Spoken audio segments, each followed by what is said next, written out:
I'm from Washington, so I've never been around. I mean, I know people love the Redskins, but they don't. Zeus is probably one of my all-time favorite players that I've ever had the opportunity to coach. He was an enormous human being. He blocked out the sun. Honestly, he didn't really need to be in pads because he was just so big, well-proportioned, and his arms were so long.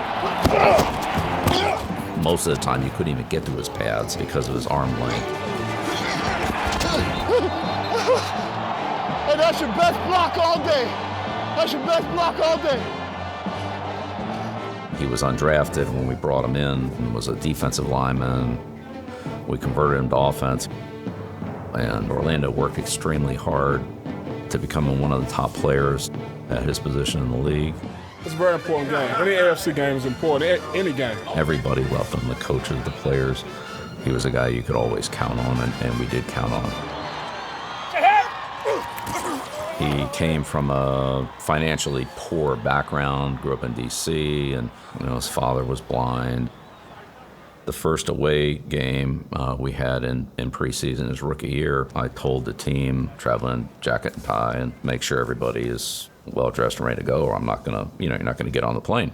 So Orlando came up to me and he said, "Coach, I don't have any money. I can't afford to buy a suit. And plus, there's no suit that fits me." So I said, "Okay, let me work on this." So I talked to my good friend at Cuffs in Cleveland, and I said, "Look, Orlando's gonna come down there. You don't have anything that fits them, but you're a really good tailor. Figure it out." The day that we were leaving, he said, "How'd I look, Coach? Pretty good, huh?" I said, you look great." He says, "You look great. Hope you can play as good as you look right now." Orlando Brown went with the Browns franchise when it moved to Baltimore, where he continued to dominate, and where he and his wife had a son they named Orlando Jr. After 3 seasons as a Raven, the former undrafted defensive lineman became the NFL's highest-paid offensive lineman when he signed with the expansion Browns and returned to Cleveland. Back at Cleveland Brown Stadium on a very good December day for football. Well, we were in our suite. His mom was there, his dad was there in town from D.C. And here's the penalty marker thrown down. And we saw him, kind of go a little berserk out there. And Zeus is in some pain down there, It looks like he might have got poked in the eye. And he walked back onto the field, and then that's when we knew something had happened. And now referee Jeff Triplett has just been pushed to the ground by an irate offensive tackle. Orlando Brown, the man they call Zeus. This is frustration right here. The official hit Orlando Brown in the eye with his flag as he threw it. They have uncopped popcorn in the flags for weight.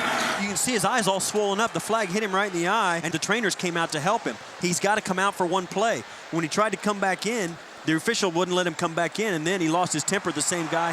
First of all, you should say this about Orlando Brown. We've met with him. You could meet a more delightful guy, more of a team guy. He's anything but a troublemaker. Exactly. But he just lost his temper when he was hit in the face inadvertently by the flag thrown by the referee. It looked worse than it was. He didn't hit him, he just pushed him, but it's still totally wrong. I went downstairs and waited for him to come. It was hectic because there were so many people wanting to ask questions, but he couldn't see. So I was having to tell people, we can't talk right now. Zeus, the son of a blind man, entered his own period of darkness, in which his damaged eye prevented him from playing, and he and his wife separated. Eventually, he reached an injury settlement with the NFL. Let's go! After missing 3 seasons, he returned to the field, passing on larger offers from other teams to re-sign with Baltimore, where he could be closest to his children. When I was in 2nd grade for my birthday, my dad came to school with the mascots, Edgar Allan Poe. The mascots are like in the cafeteria dancing on the table. All the kids go crazy. In his first season back, Zeus helped Jamal Lewis rush for 2,000 yards. Yeah, feels good, huh? Feels good. But he had no interest in steering little Zeus toward the field. My mom wanted me to play. My dad just really didn't want me to do any sports. He wanted me to be more so about my education. And 6th grade rolls around, I'm crying. I'm like, Dad, I'm pretty much 6 feet now, wearing like size 15 shoes. Like, kids are picking on me, like, let me play. And so he showed up to the first game and he left like early. I remember calling my dad, where you at? And he's like, bro, I'm not staying to watch you like play pity pat. You gotta dominate every play and as much as you can, and if you're not, move on to the next one. Orlando Jr., he really wanted to play so bad. He wanted to impress his dad and be out there and be the best he could be, so he never stopped following his dream. The more Junior played, the more Senior was impressed. And he told his son as much when they were together one day at the Ravens facility. We were leaving, and he was just like, you're gonna end up back here, and it's gonna happen, dog. And I just foresee it. It was just really weird. Big Zeus had vision, despite his compromised sight. I'm gonna tell you, I got one eye. But that didn't mean his son would see everything coming. Also Friday, the NFL mourning the sudden passing of longtime offensive lineman Orlando Brown, who was found unresponsive in his home in Baltimore. The man they call Zeus, dead at the age of 40. Orlando Brown Sr. died of a rarely fatal diabetic medical condition. At the time, Orlando Jr. was 15 years old. It was just one of the worst times of my life, especially and his, I know. He handled it because he's the oldest of 5, and he knew if he broke down, his siblings would just completely fall apart.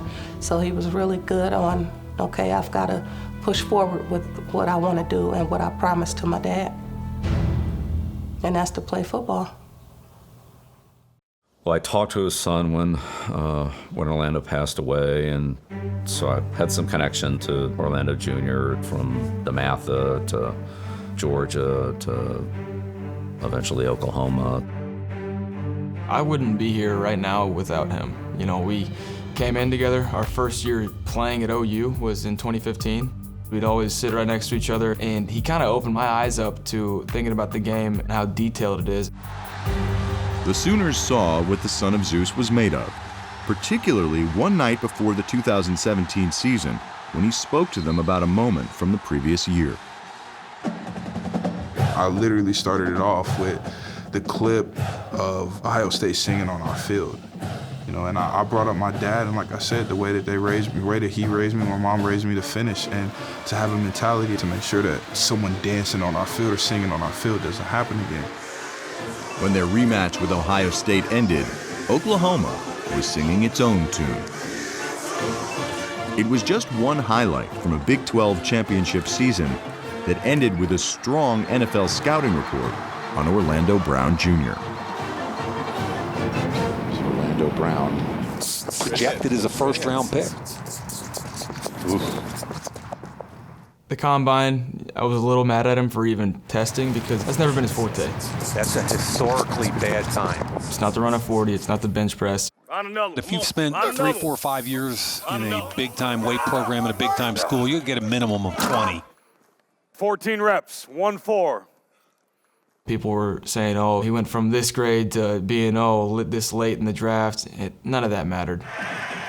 Our offense was the #1 in the country, and so when you have a left tackle who gives up 0 sacks and you're able to run the ball, I'd say he's pretty good. So put the pads on, you'll see what Zeus is made up of. I was excited to see that he did much better for his pro day. I know he trained very well for it. One bad day can certainly influence the perception of a person.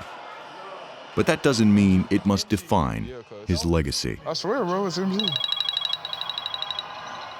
Oh, fool. The first thing he said, "You're not kidding me, are you? You're this for real?" And I go, "Yes, it's for real." No, you playing, dog. You playing, dog. I'm not playing. You playing, dog. Come on, man. Don't put me in no purple and black, dog. It was almost emotionally overwhelming, just for the situation. Has it been a long day for you, man? It's long as hell. Long as hell? Yeah, yes, sir. Is your dad smiling down right now? Like being 12 years old, walking that facility like he told me. I appreciate. Exactly. Yes, sir. And now you know what? Well, you're a Raven, okay? Yes, sir. Thank you.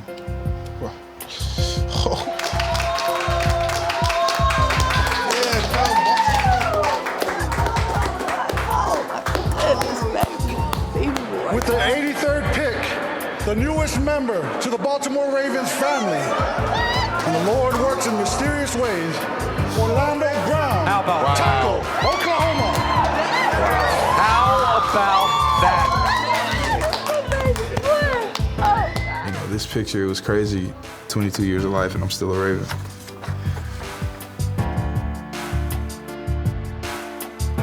It's like frustrating for me sometimes as a man now, you know, just cause like, obviously I've got my family here to support me, but you know, I wish I could talk to my dad, you know, cause I mean, you know, he's me.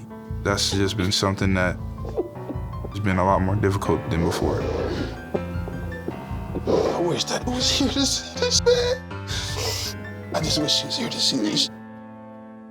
There is a new player on that line for the Ravens, Orlando Brown Jr. His dad played 6 years for the Ravens. It comes full circle, the fact that he's going to be able to go back home. Touchdown, Ravens! And hopefully make a big impact for a long time. He's definitely a chip off the old block. He looks, talks, and has many mannerisms like his father did. We lost to Pittsburgh 3 times in a row. That sticks in my head, so I hate Pittsburgh. You know, and I'm sure they hate me because I play here, but I couldn't wear black and yellow. My sisters couldn't be bumblebees for Halloween. I know his dad was extremely proud of his son, as I think his son is of his dad, as they both should be. Loved Orlando Brown, loved him. I love everything about Orlando Brown Jr., so we don't have to go against him.